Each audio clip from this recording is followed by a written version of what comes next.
ओम सभी को नमस्ते जी।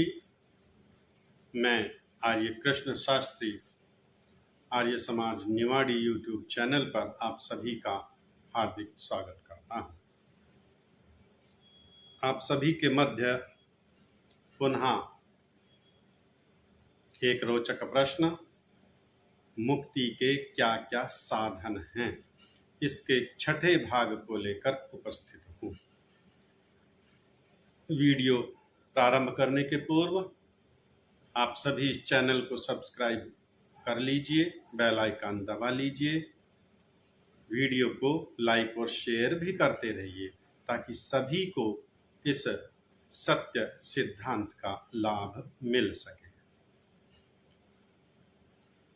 इस प्रश्न पर मुक्ति के क्या क्या साधन हैं, यह प्रश्न सत्यार्थ प्रकाश के नवम सम्मोल्लास से लिया गया है और उसी एक प्रश्न के उत्तर को छोटे छोटे संक्षेप विषयों में हम समझने का प्रयास कर रहे हैं। मुक्ति के क्या क्या साधन हैं, इन साधनों को छोटे छोटे खंडों में बांटकर हम समझने का प्रयास कर रहे हैं।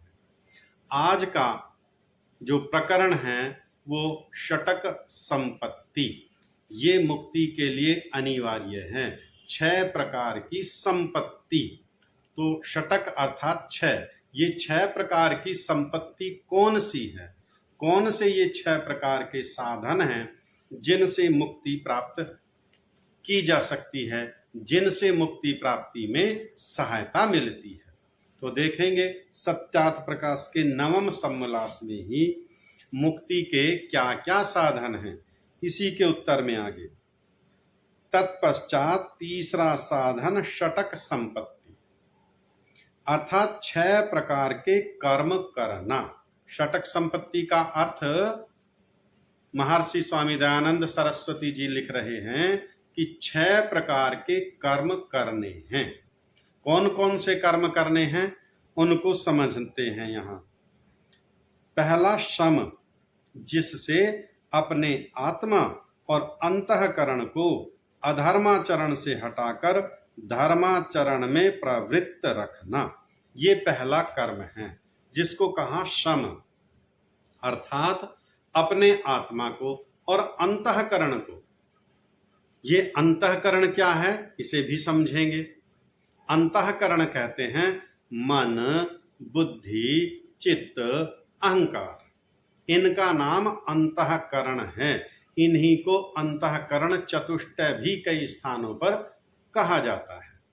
वास्तव में चित्त और मन तो एक ही चीज है, वस्तु एक ही है, नाम उसके 2 हैं अपने अपने कर्म के अनुसार। यह भी अंतःकरण में ही आता है। तो आत्मा को और अंतःकरण को अधर्माचरण से हटाकर धर्माचरण में प्रवृत्त रखना, इसका नाम है श्रम। अर्थात जैसे खांसी जुकाम खूब हो रहा है, डॉक्टर ने खटाई खाने के लिए मना कर दिया है, लेकिन मन नहीं मान रहा, मन तो कर रहा है खट्टा खाने के लिए। अब वो खट्टा खाएंगे तो रोग और बढ़ेगा। सर्दी जुकाम पहले से ही है, जब सर्दी जुकाम हो रहा है और ऊपर से खट्टा इस प्रकार का खाएंगे खांसी जुकाम में, और वो ज्यादा उससे हानि होगी। उपासना में आप बैठ नहीं पाओगे, संध्या भली भांति कर नहीं पाएंगे, आसन प्राणायाम हमारा सिद्ध नहीं होगा, मुक्ति तो बाधित होगी होगी, ये तो दैनिक जीवन के कार्य भी बाधित हो जाएंगे। इसलिए आत्मा को और अंतःकरण को, अपने बुद्धि को, अपने मन को, अपने अहंकार को अपने नियंत्रण में रखना और अधर्माचरण से हटाकर धर्माचरण की ओर प्रवृत्त करना। यज्ञ आदि के लिए मेरा मन नहीं करता, संध्या के लिए मेरा मन नहीं करता, उपासना के लिए मेरा मन नहीं करता, और मन क्या करता है, मोबाइल पर फेसबुक चलाऊं, चैटिंग करूं, व्हाट्सएप चलाऊं, यूट्यूब पर गाने देखता रहूं, इनमें तो मन लगता है। ये सारा तो अधर्माचरण है, वहीं से तो हटाना है। और यज्ञ में, स्वाध्याय में, सत्संग में, प्रवचन में, उसमें रुचि बढ़ानी है।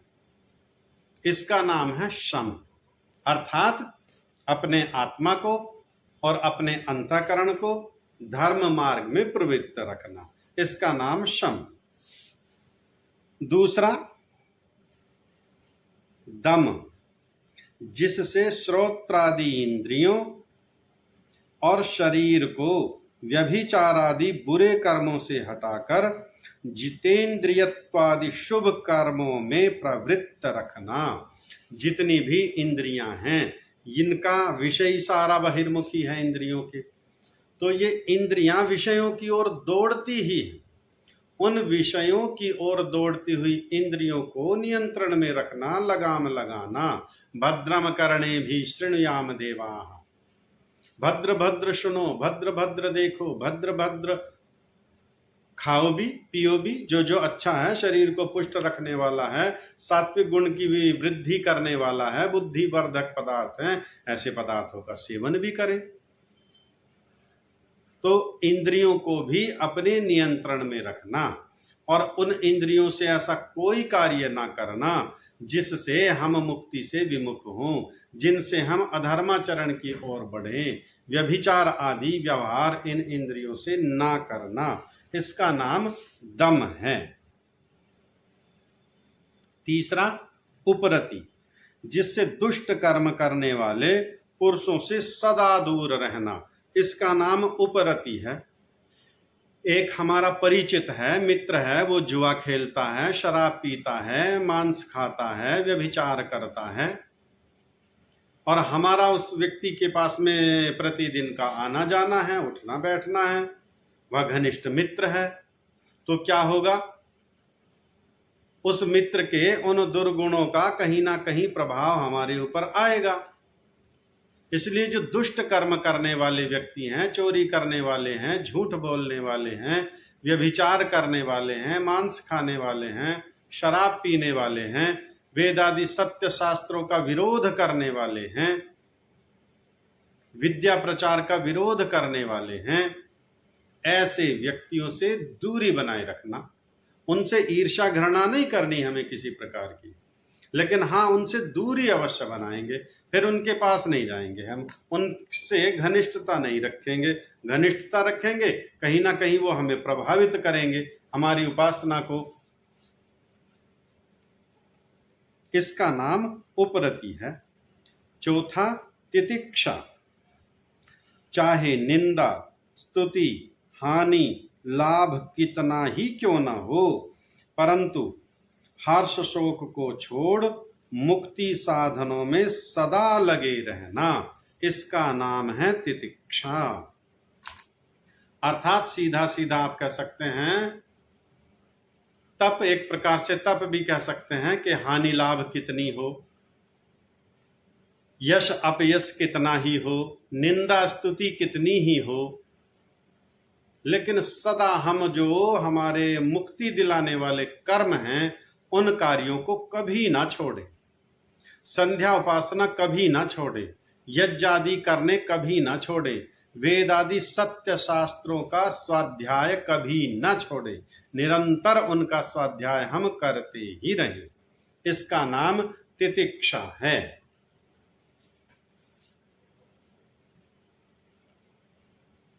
पांचवा श्रद्धा, जो वेदादि सत्य शास्त्र और इनके बोध से पूर्ण आप्त विद्वान सत्योपदेष्टा महाशयों के वचनों पर विश्वास करना, इसका नाम श्रद्धा है। यदि श्रद्धा ही नहीं होगी तो हम मुक्ति की ओर बढ़ेंगे कैसे, विद्वानों का संग हम करेंगे कैसे।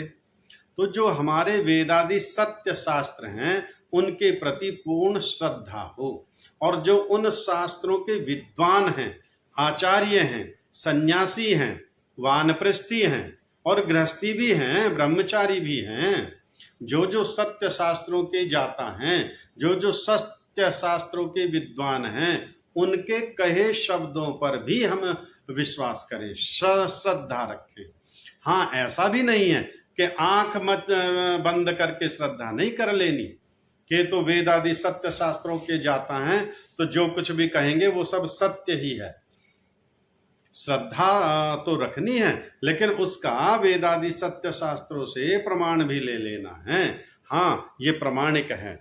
और प्रायः ऐसे विद्वानों के वचन जो आप्त पुरुष कहलाते हैं, ऋषि, सीधा सीधा कहें तो ऋषियों के वचन तो निर्भ्रांत ही होते हैं। छठा,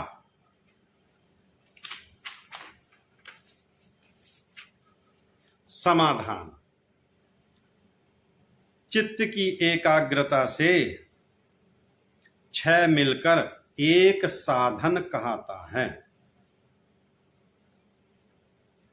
समाधान चित्त की एकाग्रता, अर्थात चित्त की कितनी भूमियां हैं? क्षिप्त, मूढ़, विक्षिप्त, एकाग्र और निरुद्ध। तो वहां योग दर्शन का जब हम स्वाध्याय करते हैं तो क्षिप्त, मूढ़ और विक्षिप्त को योग की श्रेणी में नहीं गिना जाता। जो एकाग्र भूमि है उसको योग की श्रेणी में गिना जाता है। जो निरुद्ध भूमि है उसको योग की श्रेणी में गिना जाता है।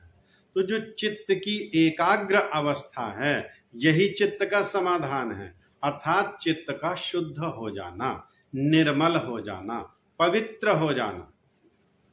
और यह चित्त पवित्र तब होगा, मन पवित्र तब होगा जब हम वेदादि सत्य शास्त्रों का स्वाध्याय करेंगे, उनसे ज्ञानार्जन करेंगे। और जैसा जैसा हमारा ज्ञान बढ़ेगा उसी के अनुरूप हमारा चित्त शुद्ध होता जाएगा। ये 6 प्रकार के कर्म करने हैं, अर्थात चित्त को पवित्र रखना है, मन को शुद्ध रखना है, तभी तो हम मुक्ति की ओर बढ़ पाएंगे। मन यदि दूषित रहेगा तो पूर्वोक्त जो 5 प्रकार के कर्म बताए हैं वे 5 प्रकार के कर्म भी नहीं हो पाएंगे। इसलिए चित्त का निर्मल होना, पवित्र होना अनिवार्य है। तो 6 प्रकार के ये कर्म हैं जिनको कहते हैं षटक संपत्ति। और इसके साथ साथ मुमुक्षुत्व, यह भी मुक्ति का ही एक साधन है। मुमुक्षुत्व क्या है?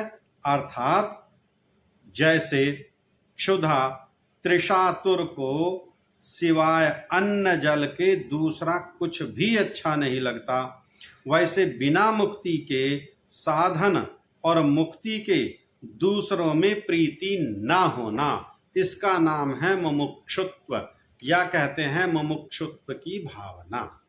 अर्थात मुझे मुक्ति में जाना है, मुक्ति में जाना है तो बस वही चाहिए, उसी मुक्ति का जो साधन है वो चाहिए। मुझे मुक्ति चाहिए और दूसरा कोई पदार्थ नहीं चाहिए।